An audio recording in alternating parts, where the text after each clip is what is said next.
Have a wonderful day everyone. This is Dr. Lorna and welcome back to my channel.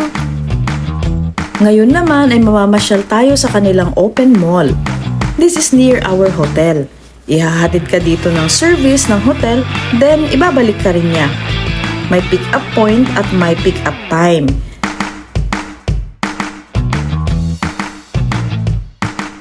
Maluwang ang open mall na ito.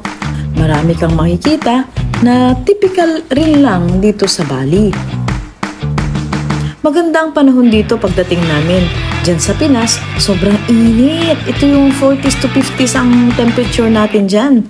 Pero dito, 30s lang. Kaya okay lang ang maglakad ng maglakad. And besides, open mall ito.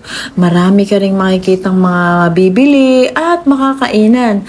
May mga iba't ibang klase ng cuisine. Pwedeng mga Chinese. Meron din para sa atin, Indian, mga ganyan. At puro foreigners mostly ang nandito. Habang andito ako, nai-imagine ko ang Boracay. Kasi ganito din tayo sa Boracay. Meron din tayong open mall dun eh. Parang ganitong ganito rin.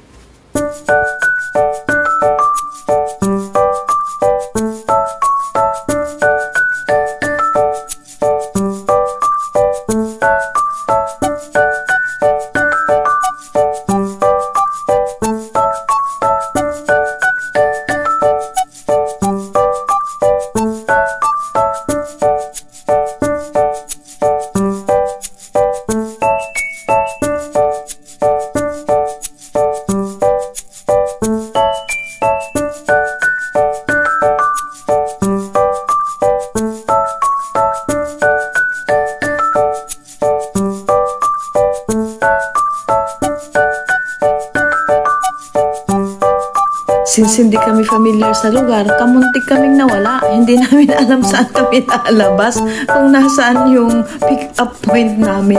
Kaya nagtanong kami, nagmamadali na rin kami. Kasi baka mamaya, maiwan kami ng service and we have to go to Vietnam.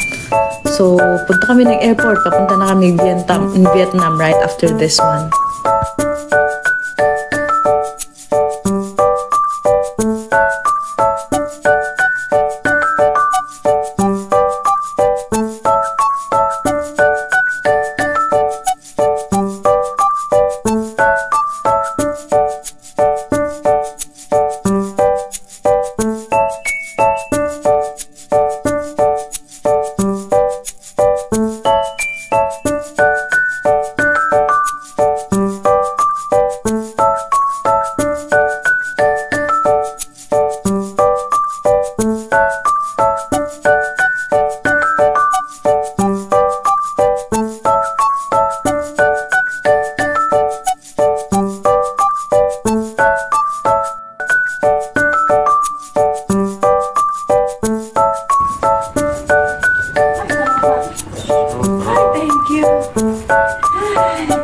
Napagod ako sa kalalakad.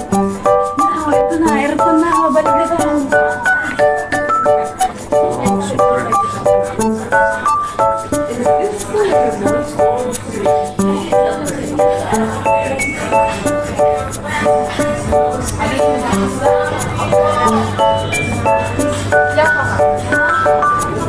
Para sa